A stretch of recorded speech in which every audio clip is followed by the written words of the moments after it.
समर्थ होलिका दहन हे फाल्गुन महिन्यातील पौर्णिमेला होते. पंचांगानुसार यावर्षी फाल्गुन महिन्याची पौर्णिमा ही 24 मार्च रोजी सकाळी 9:54 सुरू होईल आणि 25 मार्च रोजी दुपारी 12:29 समाप्त होईल. 24 मार्चला होळी पौर्णिमा आलेली आहे रविवारच्या दिवशी. तर या दिवशी चंद्रग्रहण सुद्धा आहे. तर आजच्या व्हिडिओमध्ये मी तुम्हाला अतिशय महत्त्वाची माहिती सांगणार आहे की होळीला चंद्रग्रहणाची सावली असल्यामुळे आपल्याला होळीची पूजा ही कोणत्या वेळेमध्ये करायची आहे, त्याचबरोबर या दिवशी होळी कशी साजरी करावी, होळी करताना होळीमध्ये आपल्याला अशी एक वस्तू टाकायची आहे, त्याचबरोबर आपल्याला या दिवशी होळीच्या दिवशी काही भाज्या म्हणजे 3 भाज्या खायच्या नाहीत. तर होळी पौर्णिमेला आपल्याला एक अतिशय प्रभावी मंत्र देखील म्हणायचा आहे. त्याने आपल्या जीवनातील सगळ्या अडचणी दूर होतील, आपल्या मनोकामना पूर्ण होतील, तसेच होळीच्या पूजेचे संपूर्ण फळ आपल्याला मिळणार आहे. तर अशी महत्त्वपूर्ण माहिती आज मी तुम्हाला या व्हिडिओतून सांगणार आहे. त्यासाठी व्हिडिओ शेवटपर्यंत नक्की बघा. चॅनलवरती नवीन असाल, पहिल्यांदाच माझे व्हिडिओ पाहत असाल तर चॅनलला अवश्य सबस्क्राईब करा आणि असेच माहितीपूर्ण व्हिडिओ पाहण्यासाठी बेल आयकॉन देखील क्लिक करा, म्हणजे जेव्हा मी कधी नवीन व्हिडिओ अपलोड करेन तर त्याचं नोटिफिकेशन सर्वात अगोदर तुम्हाला भेटेल आणि तुमच्याकडून कोणताही व्हिडिओ मिस होणार नाही. हिंदू पंचांगानुसार फाल्गुन पौर्णिमा तिथी ही 24 मार्चला सकाळी 9:54 सुरू होते आणि 25 मार्चला दुपारी 12:29 असणार आहे. अशा वेळी धर्मशास्त्रानुसार आणि उदय तिथीनुसार होळी पौर्णिमा ही 24 मार्चला साजरी केली जाणार आहे, म्हणजे रविवारच्या दिवशी. तर पहा, होळीच्या दिवशी संपूर्ण महाराष्ट्रामध्ये घरोघरी नैवेद्य म्हणून पुरणपोळी बनवली जाते. 25 मार्चला सोमवारी या दिवशी रंगाची उधळण करण्यात येणार आहे. या दिवसाला धुलीवंदन असं देखील म्हटलं जातं. तर काही भागात रंगांची उधळण जी आहे ती रंगपंचमीच्या दिवशी करण्यात येते. कोकणात 15 दिवस हा उत्सव साजरा केला जातो. तसेच होळीच्या दिवशी चंद्रग्रहण आहे, म्हणून आपल्याला होळीची पूजा करायची आहे की नाही, किंवा होळी जी आहे ती साजरी करायची का नाही. तर पहा, या दिवशी चंद्रग्रहण जरी असलं तरी ते आपल्या भारतामध्ये दिसणार नाही, म्हणून आपल्याला कुठलेही नियम लागू पडत नाहीत किंवा आपल्याला चंद्रग्रहणाचा वेद सूतक पाळायची गरज नाही. जरी गर्भवती स्त्रिया असल्या तरी सुद्धा त्यांना कुठलाही नियम लागू होणार नाही.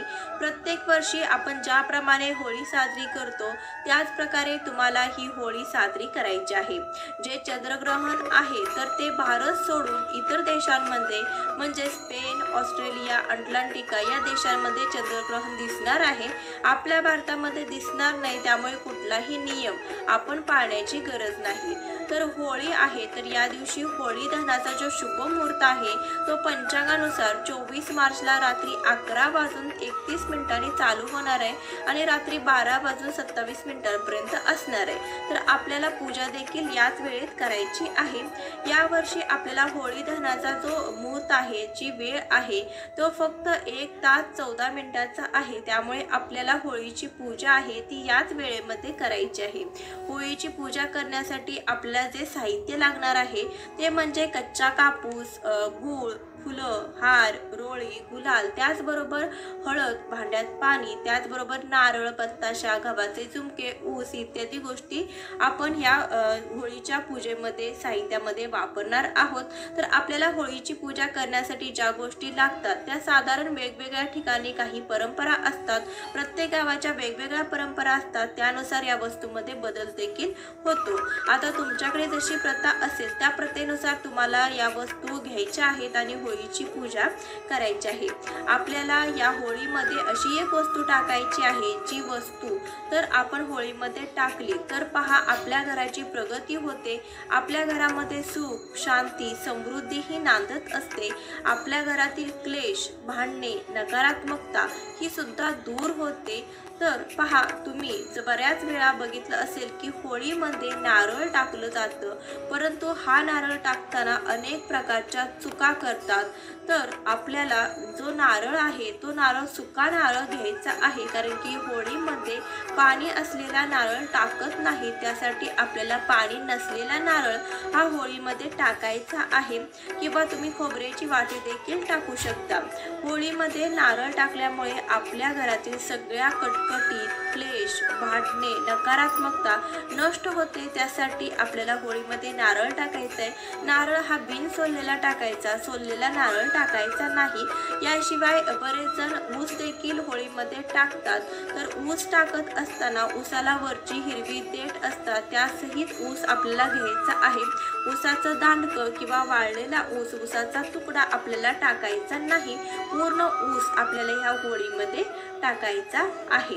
नारळ आणि ऊस हा होळीमध्ये टाकल्यानंतर काही वेळाने आपण तो काढून घेणं जर शक्य असेल तर काढून घ्या आणि घरातील सगळ्या व्यक्तींनी प्रसाद म्हणून तो ऊस आणि जे खोबरं आहे किंवा जे नारळ आहे ते तुम्हाला प्रसाद म्हणून खायचं आहे.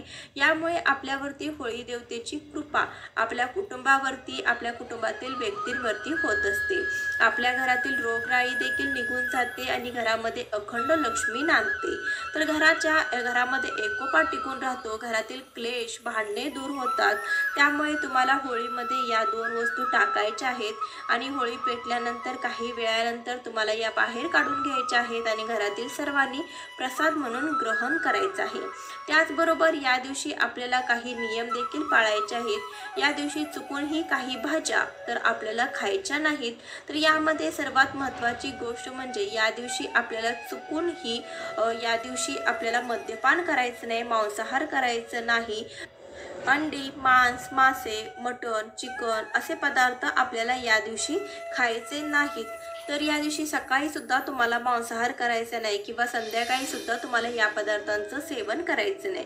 होळीची पूजा जरी केली असली तरी देखील होळीचा कोणतंही पुण्य तुम्हाला मिळणार नाही. त्यासाठी आपल्याला या वस्तू, या पदार्थ आपण चुकूनही या दिवशी खाऊ नये. त्यानंतरची दुसरी वस्तू म्हणजे आपल्याला या दिवशी भोपळा ही अजिबात खायचा नाही किंवा कापायचा देखील नाही. तर बघा, या दिवशी पौर्णिमा देखील आहे आणि पौर्णिमेच्या दिवशी भोपळ्याचं सेवन केलं जात नाही आणि या दिवशी भोपळा कापला सुद्धा जात नाही. त्यासाठी तुम्ही घरामध्ये भोपळ्याची भाजी सुद्धा करायची नाही. तर भोपळा म्हणजे दुधी भोपळा आपल्याला या दिवशी सेवन करायचं नाही. याशिवाय या दिवशी लाल भोपळा, ज्याला डांगर असं देखील म्हटलं जातं, तर लाल भोपळ्याचं देखील सेवन करायचं नाही किंवा लाल भोपळा देखील आपल्याला या दिवशी कापायचा नाही. तर या 2 भाज्या आपल्याला या दिवशी घरामध्ये बनवायच्या नाहीत किंवा कापायच्या नाहीत. याशिवाय या दिवशी होळीच्या दिवशी घरामध्ये पुरणाची पोळी ही बनलीच पाहिजे. होळीच्या दिवशी पुरणाच्या पोळीला अत्यंत महत्त्व आहे आणि आपण जो होळीला नैवेद्य दाखवतो तो होळीला पुरणाच्या पोळीचाच नैवेद्य दाखवायचा आहे. आपल्याला 2, 5 किंवा 7 अशा संख्यामध्ये आपल्याला होळीला नैवेद्य दाखवायचा आहे. त्याचबरोबर या दिवशी आपल्याला पोळी बनवल्यानंतर गायला देखील एक पोळी खायला घालायची आहे. त्यावरची थोडंसं तूप देखील घाला. यानंतर ही जी पोळी आहे तर ती तुम्हाला आवर्जून गायला खाऊ घालायची आहे. या दिवशी जर तुम्ही गायला पुरणाची पोळी खाऊ घातली तर साक्षात माता लक्ष्मीची कृपा तुमच्यावरती होते आणि आपल्याला माहीतच आहे की गायीच्या पोटामध्ये 33 कोटी देवता वास करतात आणि जेव्हा तुम्ही या दिवशी गायला पोळी खाऊ घालतात त्यावेळी 33 कोटी देवांची कृपा जी आहे ती तुमच्यावरती होत असते.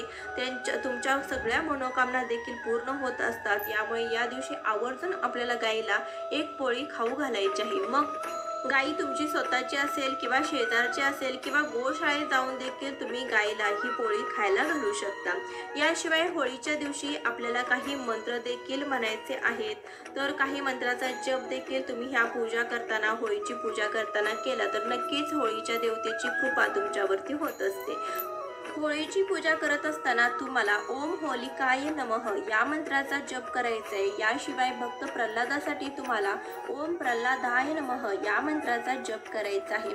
त्यासाठी भगवान नृसिंहासाठी तुम्हाला ओम नृसिंहाय नमः या मंत्राचा जप करायचा आहे. अतिशय सोपी पद्धत आहे. तर हे मंत्र खूप प्रभावी आहेत. यामुळे तुम्हाला अत्यंत पुण्य प्राप्त होईल.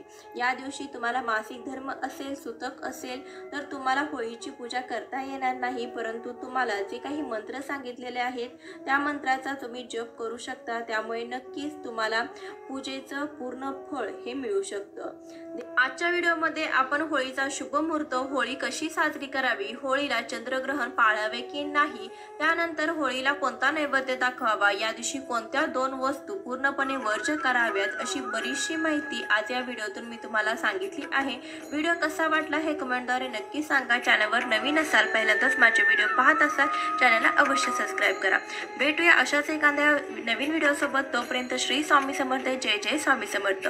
माझ्याकडून तुम्हा सर्वांना होळीच्या खूप खूप शुभेच्छा.